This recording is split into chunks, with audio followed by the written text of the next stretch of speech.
the only people who would have the audacity and also experience to build good enterprise software would take a second-time founder who has seen the systems not work, right? To have grown a startup and not have the tools to do the job.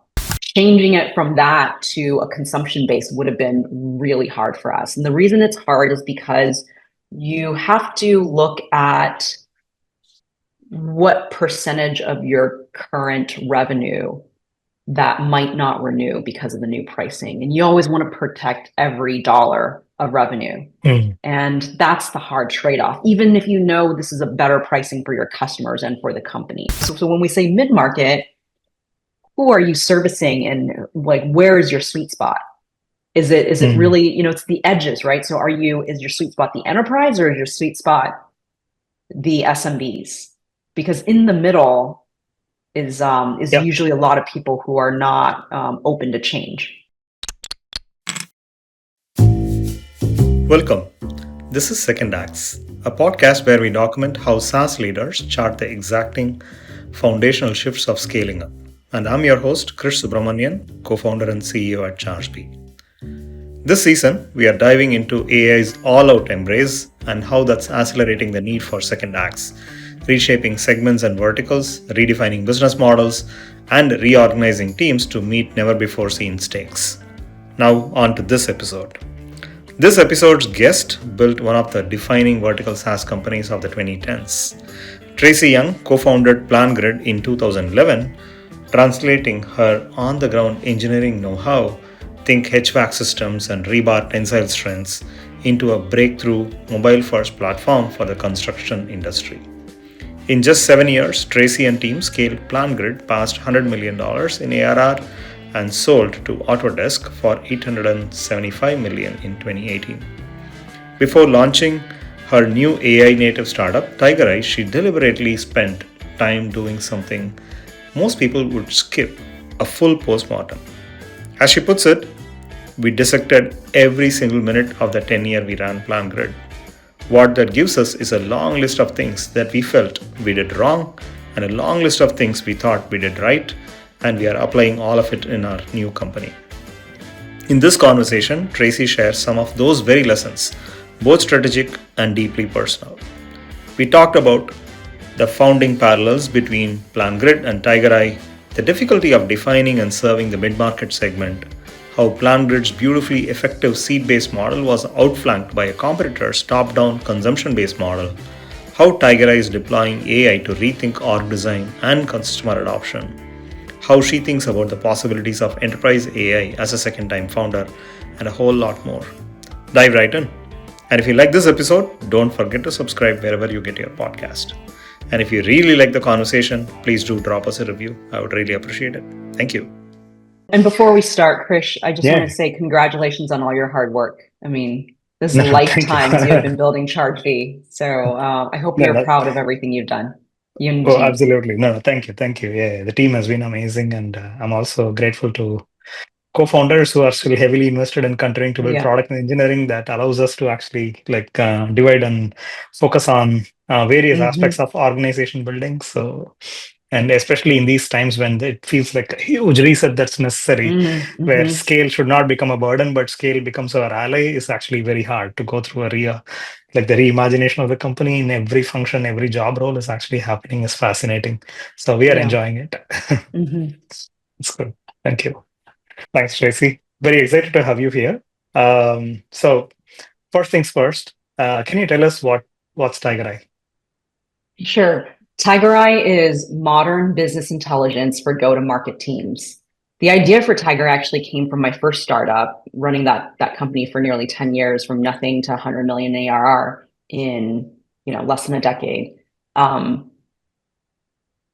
There is just a lot of questions I had every single year, every single minute and hour, and I was unable to get the answers to those questions despite having a 10-person data team, a fully staffed RevOps team, a fully staffed finance ops, marketing ops team, that we were still had all these disparate databases, and then people would have to manually download CSVs and write custom scripts or munge number on spreadsheets And this data problem exists everywhere in every company. I'm sure at your company too. Of course, there are like BI products on the market that help with this, but it just takes a lot of people and a lot of time and a lot of other systems to make it work and look the way you want it to. And then besides that, just the delta of time from question and then waiting and then finally getting an answer. And LLM helps with all of this, right? AI helps with this. And so we decided to build TigerEye to just help CEOs like you, sales leaders, marketing leaders, actually anyone in the company, because it's in our belief that everyone in the company should have access to how the business is performing, especially in today's world where there's a lot of hybrid and remote teams. It can often feel like, if you're like an engineer, wherever you're at, or a support person, wherever you're working from, it can feel like you're in solitary confinement. And so wouldn't it be nice to see how the business is tracking at any given time? So that is what we've built, a really easy way for you to access answers to your questions at your fingertips in seconds, not weeks or months. Brilliant. That's awesome. Thank you. Yeah, as you were explaining this, I can imagine all the functional silos that exist and the lack of contextual data that generally all the context that is actually put together by the humans in spreadsheets to try and find those insights. Yeah, makes sense. So about your background, right? You were a construction engineer yourself.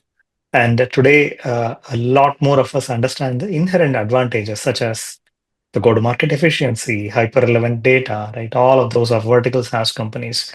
But when you were starting out in 2011, that simply was not the case, right? So how did you decide that this was the right space and the problem to tackle?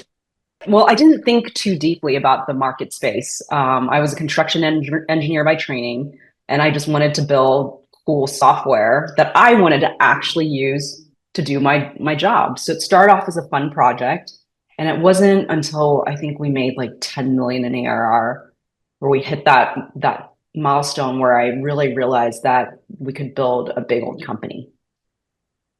And so based on the problem that you actually understood, you started building a company, right, at that time. And right. And what has made you choose a horizontal path for TigerEye, especially when you built a previous company in the vertical SaaS with all the vertical SaaS advantages that you saw firsthand, right? And though there are certain inherent advantages to that, right? And more so with AI. And what made you choose to go down the horizontal path now? All I know how to do is build products that I needed for my last job.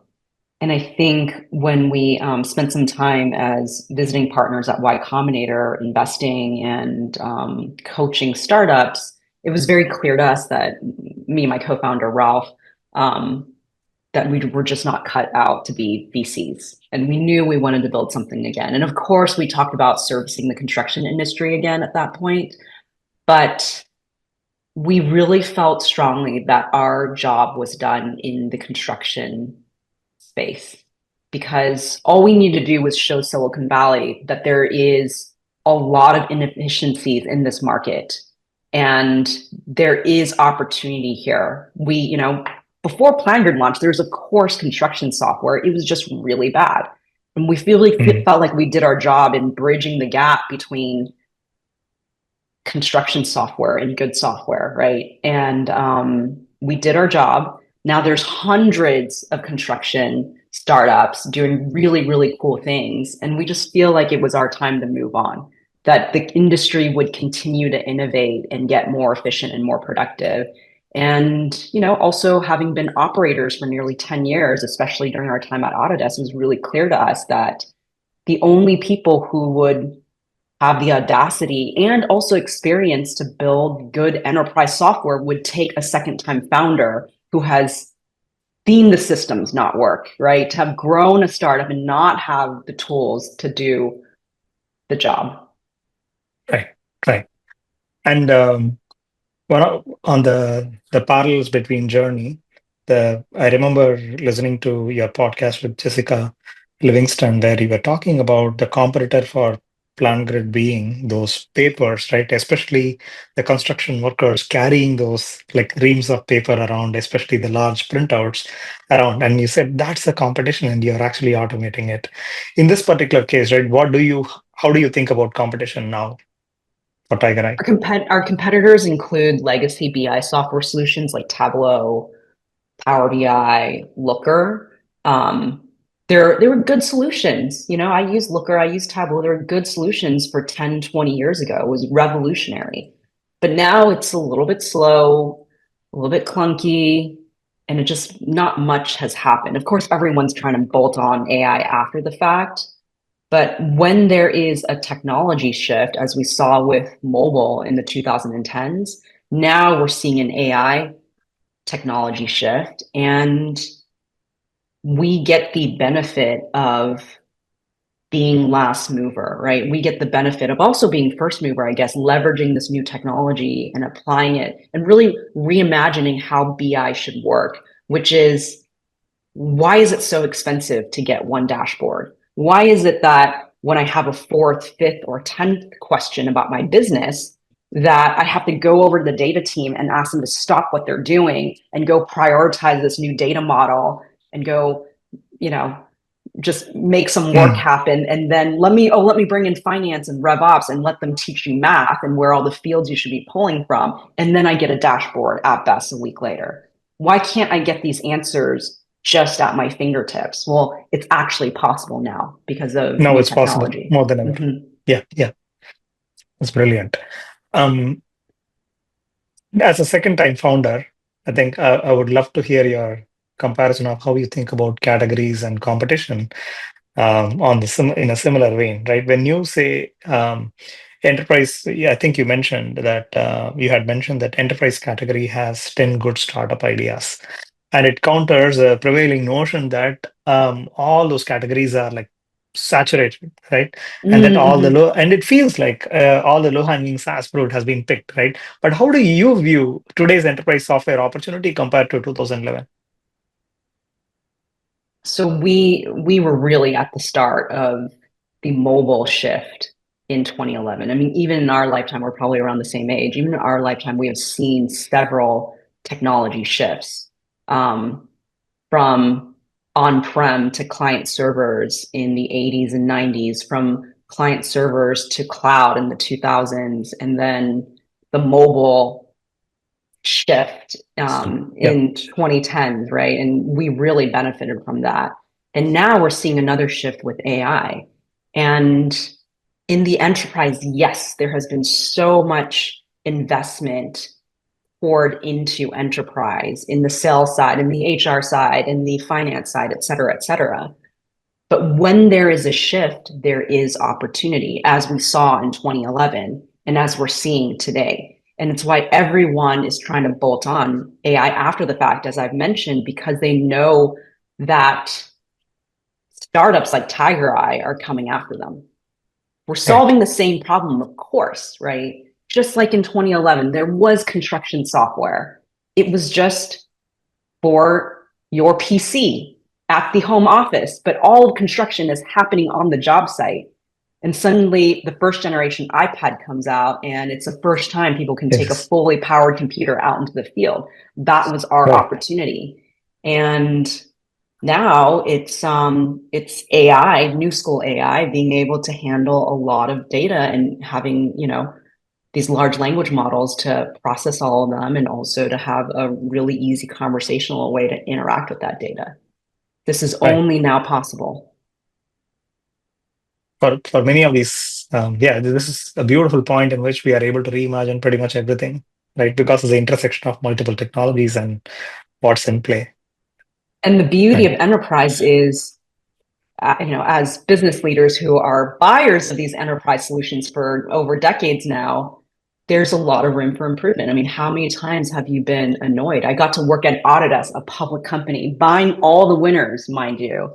And I got to see firsthand an entire team of thousands of people, because we had to integrate into Autodesk's winning enterprise solutions, right? All of the big players. And I got to see our team become less productive overnight. Not only less productive, they were angry because suddenly we had to get rid of G Suite, and it's like you're using Microsoft Suite now. And the immune system reaction that comes with that, right? And but that's the only way to work. I Can't be on remember different email recently. systems, can't be on different calendaring systems, and we're using the same conference rooms. Yeah. When it comes to that type of change management, right? I think recently somebody was talking about this example of why does QWERTY keyboard still exist? Right? In the days of typewriter, when the keys should not actually get stuck, then the organization of QWERTY made sense. But today, that continues to exist in like almost every device, right? The keyboard arrangement is still the same, even though we don't have that same issue, right? And humans are very much the hardest part of this type of change management, right? While at the same time, from a technology perspective, right, this is also a phenomenal opportunity to completely reimagine, especially when the intersection of various technologies progress to a point where we can completely disrupt the categories as well, right? It's fascinating. I think Yeah. Gen Z and whatever my kids' generation are, Gen A, I guess we go back to A. These are folks who have been born, they were born with mobile technology at their fingertips. They have been using really good consumer software. It's really hard for me to imagine that they will be using the enterprise technology that we have been running our businesses with for the last 10 years because they're hard to use. They're slow. They make me angry. I just don't see these generations of people accepting that. True. Very true. Beautiful. I want to switch gears to my favorite topic around pricing. So you have said how PlanGrid was underpriced in the early days, right? And this is fairly applicable to almost all the tools, right? Especially enterprise tools. So how did you learn to iterate better on PlanGrid's pricing strategy as you approach different segments? And then we can go into how you are applying that insight into TigerEye from day one. Sure. So to start, we didn't price PlanGrid well, and we were sort of stuck with our old initial pricing for almost the whole duration of our company. I think it's really easy to increase prices, right? Without changing the shape of how you charge, you can increase price by whatever, 10, 20, 30%, maybe more. One way to do that is you grandfather in your existing customers. And it's just like a cell phone plan. If you don't change anything, you don't add any more lines, you don't add any more minutes, you can be on the old plan. But the moment you want to change anything about your account, you're going to be on the new pricing. Changing the shape and how you charge is much harder, right? If it was like, I don't know, a SaaS business going and it's storage based like ours was in the whole duration of the company. Changing it from that to a consumption base would have been really hard for us. And the reason it's hard is because you have to look at what percentage of your current revenue that might not renew because of the new pricing. And you always want to protect every dollar of revenue. And that's the hard trade-off. Even if you know this is a better pricing for your customers and for the company, it's all about protection of your current business. That makes it really hard to make these decisions.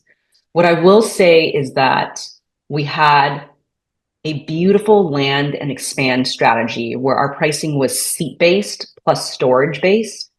So you'd buy an account as like a superintendent, a project engineer, you buy a PlanGrid account, and this is how much storage I'm buying, and it's my seat and my license.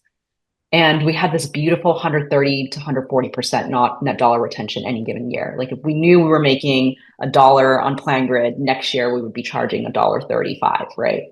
And I remember being so proud of that. And of course it's best in class, but that's only one lens because in the market at that same time, there's a company called Procore, or competitor, now a public company.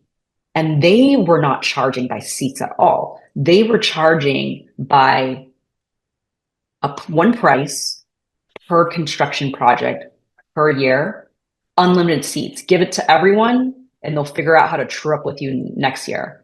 And this was really, really attractive for the buyers because with the PlanGrid, someone would deploy 10 accounts and it would be whatever it'd be. 10 accounts would be like $5,000. And then 6 months go by, and now they've been increased to 30 accounts because there's this land and expand motion of our licensing. With Procore, a buyer could just sign a $20,000 deal and they can sleep better at night because Procore would not be sending them a new bill for another year. And it was Beautiful. very, very attractive for the buyer. And I would, in those years, if you were using PlanGrid, it was because you loved PlanGrid. You bought it yourself. If you were using Procore, it's because someone else told you to. But that was a beautiful business because they were able to sell at the top and then deploy it to everyone and had this amazing, they just did an amazing job of grabbing market share in a way that we couldn't. Beautiful. That's fascinating, right? Especially in a vertical industry selling into construction, but looking at it through that lens, right? And we all have a lot of lessons, and we almost fall in love with this value metric of per seat, per user, or per seat pricing, and then growing with the customer. And we believe that that is actually beneficial for the customer to just buy 10 licenses and then continue to upgrade. And yeah, it's always fascinating. And the way you use the word, like especially the shifting shape is actually much harder, right? And we call it value metric, right? Which is you mentioned the two different value metrics through which you are actually pricing it.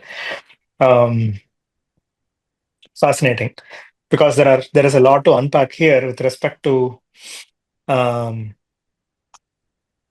way it's the NRR is good, right? And when you have the lowest friction to actually sell, it's actually very interesting to adopt a particular model. In hindsight, would you have preferred to actually do the platform fees like a Procore? Do you think that would have actually made sense for the type of ICP that you are going after? Yes, because in those years in selling to construction, it was about land grabbing. It was just the product is a construction, essentially all of us had digitized the construction record set. So once you got the construction information in there, it was kind of painful to strip it away. It wasn't impossible. But once you got all your construction data and all your notes, you just didn't really want to move over to the next system, the next year. And Right. it was really important for everyone to, logos was more important than whatever the average contract size was, because you can figure out how to make more money with this customer down the road. But getting that customer in the first place, that was what the competition was in construction in 2011 to 2020 when I was leaving the company. And have you dabbled with freemium model at all in all of this? Oh, yes. Yes. And it's very easy with mobile, right? Actually, mobile SEO is really, really important. SEO on all of the app stores. The keywords for us was obviously construction. You work in construction, you go to the app store, you get your first mobile device, you search construction, PlanGrid's number one. And so that was top of funnel for us for many years. Got it. Wonderful. And in what way are you, has the pricing of an AI native offering right now, how is it different now? There's just so many different ways to price AI. I think consumption is a very popular way. We've really taken a note from Procore. Maybe it's just because I saw it work so well. We have really been inspired by their pricing. TigerEye is priced, it's one number per company. There's no gotchas. It's unlimited seats. Give it to everyone, whoever needs it. And it includes everything from deployment, onboarding, and training. It's literally one price. And this is how I like to buy software, and this is how I like to buy vendors. Just tell me how much it costs. Don't tell me how much it costs and then give me 5 other costs for these other things that I also want, right? Just give me the one cost. And so far, it's been working out for us.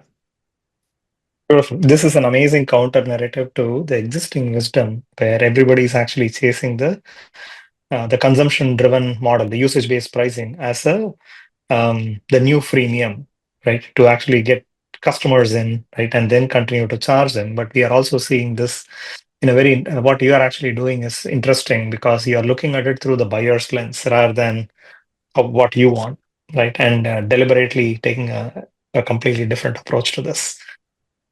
Yeah. Fantastic. And what has been some of the biggest learnings in driving adoption for TigerEye, given that you have deep-rooted incumbents, right, like Tableau and Power BI and many others. And so, are there any particular notes that you wish to share with early-stage AI native founders around the assumptions they shouldn't be making or they should be making in the way you are thinking about adoption? On adoption of our product. Yes.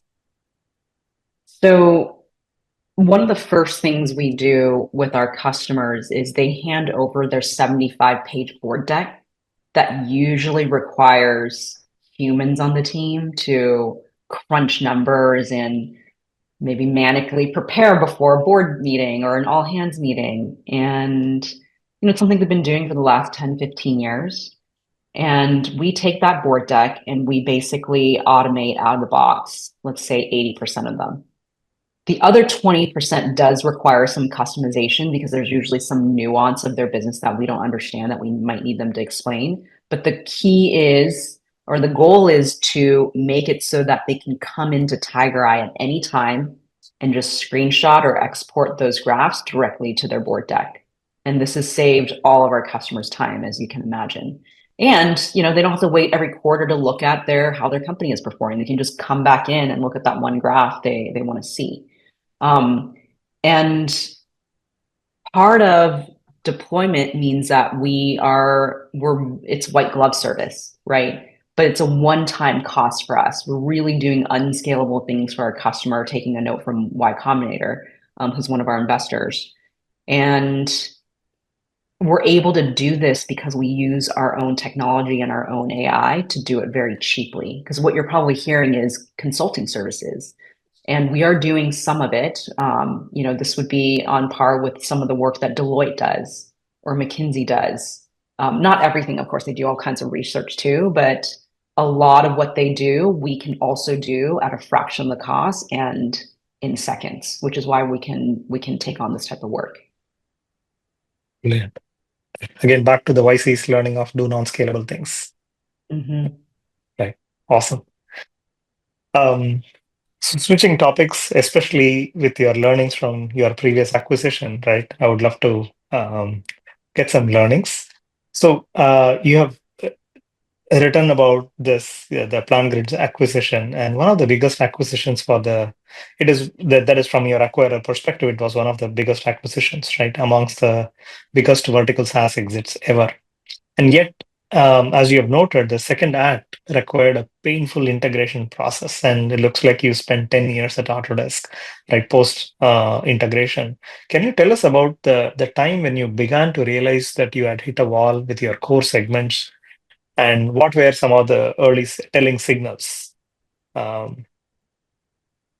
Yeah, as business leaders, and I would say for any good sales operations and finance operations function is to slice and dice, and maybe it's a data team that does it, to slice and dice the business in a way from a geographical standpoint, if that makes sense, from an industry standpoint, from a segmentation standpoint, and slice it by every vector possible so that we can all stare at growth by those slivers.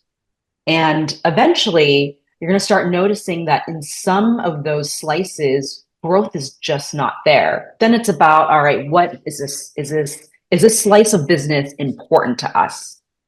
And if it is, what is strategy and what are the tactics on growing this business? Maybe we're going to pour product marketing and demand gen into it. Maybe we're going to do product work to make it so that we can service this industry segment better. And when you stare at it for enough years, these different slices of the business, what you're going to see very clearly is the levers that you want to pull and the levers that you want to keep pouring gas on and keep growing. The first signs of slowing growth is usually there's just something wrong with that market. Is there too much competition there? Or is a competitor eating your lunch? Or do you not have product market fit anymore for that segment?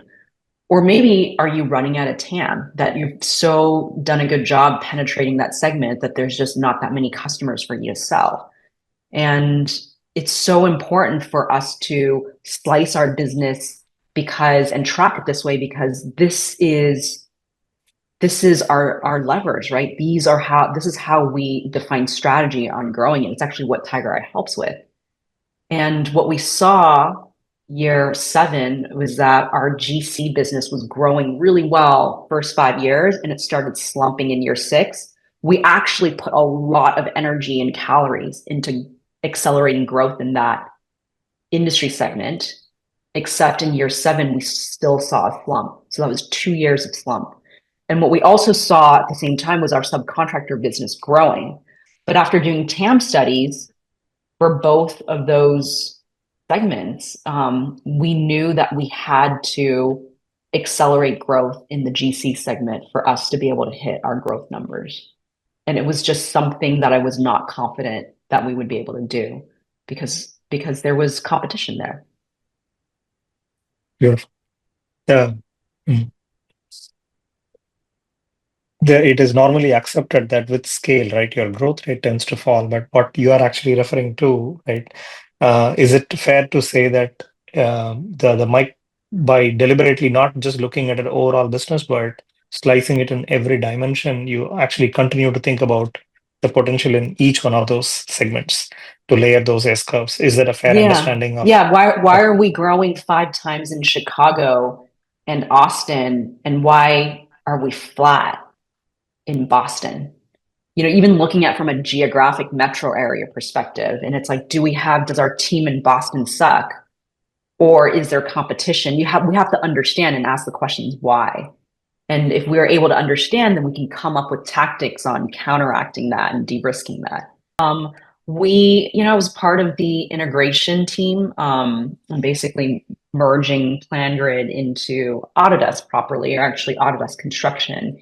And this was one of the first challenges we had. They had acquired 4 other startups, and it was reconciling all of that data. It's actually one of the reasons we ended up building TigerEye, because it was so painful to merge 4 CRM systems, 4 ERPs into one construction business unit. And meanwhile, you can see the inefficiencies. Like, everyone is selling construction.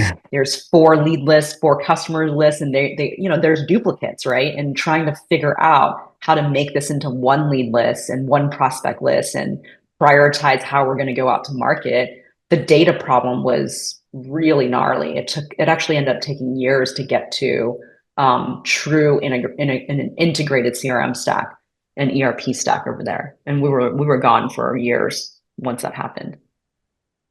Beautiful. The more I actually hear you explain the challenges that you actually went through, right? It feels like, or it is all these learnings that you're actually putting together into the product roadmap of what you are solving for TigerEye, right? Amazing. So one more question related to the mid-market. This is related to the mid-market. You described mid-market as no man's land, and you don't recommend that startups start there. Right? Can you tell us more about that and the 3 flavors of mid-market, and how and when should startups approach this segment? Is it still relevant today? Sure. Getting the privilege to work with so many different companies, and everyone almost servicing mid-market, I've got to see everyone's definitions, and it's anywhere between like 100 employees to 2,000 employees. Maybe it's like 200 employees to 1,500 employees. Anyways, the range is very big. I mean, the difference between a 100-person company versus a 2,000-person company, these are completely different startups, right? And so I really think there are 3 distinct flavors of mid-market. That mid-market isn't created equal. It's usually SMBs or like really scrappy startups that have just graduated into the mid-market segment. They just grew into 100 or 200, depending on how you define the lower mid-market. And usually these companies, they don't have processes. There's no red tape. They might not even have an HR leader in the building yet. They've been growing so fast, and they're still in a lot of ways behaving like an SMB and, a true startup, a small startup. But now they're in the mid-market, and there's just a lot of needs. And so I really categorize this ramping mid-market group as an SMB, as a fast-growing startup. Then there are mid-market companies that have just been in mid-market forever. They've just been here, they've been growing, it's a great business, maybe a private equity firm owns them, or maybe they're just privately held by a family forever, but they're just not growing that fast. They are, of course, making money and they're profitable, but they're totally fine with their solutions, right? There is no burning problem they want to solve. In fact, no one wants to take it on because that might require more people, and they're just totally fine with their spreadsheets. Right. Growth creates certain new types of problems which doesn't exist in these companies. I totally agree with that. And then there are the graduating mid-market companies where the leadership is thinking about an IPO, or they're thinking about their next gigantic round, and they're really about to graduate into the enterprise. Then suddenly they're thinking they're hiring people like a chief security officer. Like, their needs are going to be much different. They're going to care about stuff like role-based access control. They want every security certification under the sun because there's like 10 people on the team whose full-time job is to look for those things. And that's just a completely different type of customer than the first two I described. And so it's, so when we say mid-market, who are you servicing, and like, where is your sweet spot? Is it really, it's the edges, right? So is your sweet spot the enterprise, or is your sweet spot the SMBs? Because in the middle is usually a lot of people who are not open to change. Right. The trajectory Nor do they need it. matters. As you mentioned, they're just not growing that fast, so they don't have those burning needs. Right.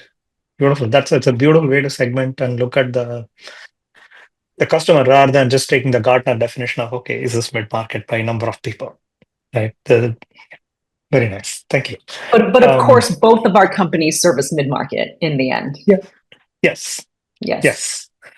Right. The classical definition fails us if we don't understand exactly what they are going through, because each one will have a different type of requirement. Nice. Thank you. So in the PlanGrid's early days, you had a flat management hierarchy, which was, as you mentioned, cute until it stopped working. Now that AI is making founders rethink traditional org structures and getting creative with what's possible, how are you approaching this question at TigerEye now? It is so impressive what AI startups like Cursor has been able to do with such a small team, and growth rates that I did not think was possible. I feel like crying. Possible. You feel like crying. I'm inspired.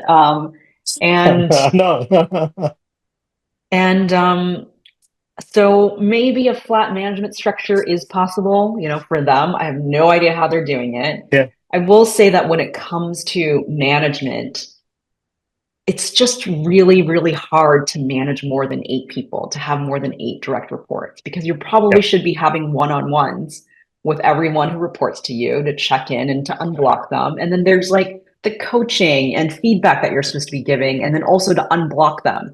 So you have 8 one-on-ones, let's say they're 30 minutes, as short as possible. That's 4 hours out of your day. Then there's the unblocking work, and you add another hour to each person. That's another 8 hours of just helping your team. Forget about any work that you need to do. Exactly. And so regardless of the hierarchy, flat versus like a traditional org structure and traditional, like, having different departments, I think it is still really important for a leader and a manager to not have more than 8 direct reports. Absolutely. And from a org perspective, do you foresee yourself actually building? How are you thinking about actually structuring the organization from a scale perspective? Do you see yourself like continuously now that you are you don't have the baggage of actually? I'll put it this way, right? I come from now a SaaS world where we are going through a transformation, right? So which means the size of the company. I wish, when I mentioned I feel like crying, is we now have more than 900 plus people, right? And then when we think about almost every function, today there is a complete reimagination possible for almost every function through the lens of how you would actually build each of those functions through data and then the inference layers, and then everything around it in terms of how you would even think about org design rather than starting with functional structures and leaders and then the functional tools in place. It's fascinating how some of these new companies are able to approach it. Do you mind talking a little bit about how you have structured the organization now? Well, we're small startup of 30 people. We're mostly in engineering at this stage of the company. I think there are several conversations that come to mind for me as you're talking about, we're 900 people now, which is really, really impressive. And it's a global company, so everyone's everywhere. And the challenges of communication are really hard, and payroll is large, but there's also, you guys are a strong team with 900 people, you can do a lot. I was talking to other CEOs, and several of them have shared with me that they are planning to double revenue without growing the team. So we're talking about keeping the org flat, which sounds crazy to me. And then they walked me through how they think they're going to do it. And one is, of course, implementing AI to supercharge everyone on the team, because they're not adding headcount, but they are adopting new technology and reevaluating their current vendors. And then it's about process change, about where they can find simplicity and where they can just be faster and like remove some processes and just get more work done. And when they say it that way, it seems possible. Of course, I had one of the CEOs, he's like, oh, our engineers have been able to 15x with Cursor, which like seems a bit much. But even internally, we have seen a 25% uplift on engineering output with Copilot and Cursor. So the possibilities are very real. No, absolutely. It's fascinating where deliberately we have even actually made a couple of acquisitions. One particular acqui-hire was to infuse the type of energy and possibilities by actually bringing in that type of a company into the organization to change the culture, right? So what you're saying resonates. So one of the questions, the concluding question I want to ask, right, especially because I think about this a lot myself, is the notion of SaaS as we have known it being dead surfaces every day, right? SaaS as we know it is dead is a narrative that comes up. And as a founder that has scaled a business to a hard one, near $1 billion exit, and is now starting out again, what do you think about the coming disruption and the manner in which it will likely to play out between AI native startups and the transitioning incumbents? How do you see this playing out? I try to be more open-minded and flexible, I think, than the market is about pricing in general. Because I obviously have spoken of the way I like to buy products, which is simplicity and don't give me another bill. Because I want to sleep well. I want to be able to budget. I want to know that I can keep a lid on spend and that I'm not going to get any surprises, 3 months from now. You think like a CFO.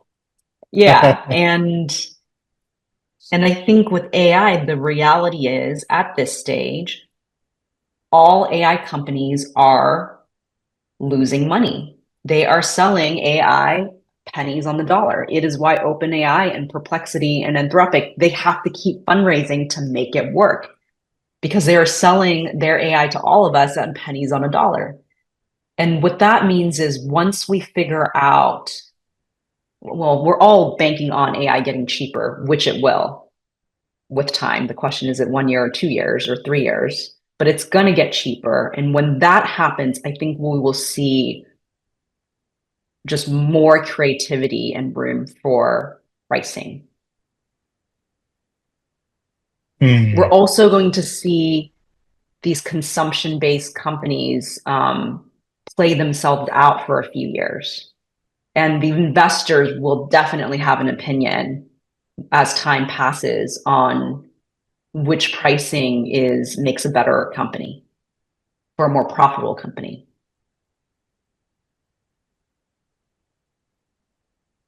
True. That's my answer to I have not figured it out, and I hope you will call me up when you figure it out too.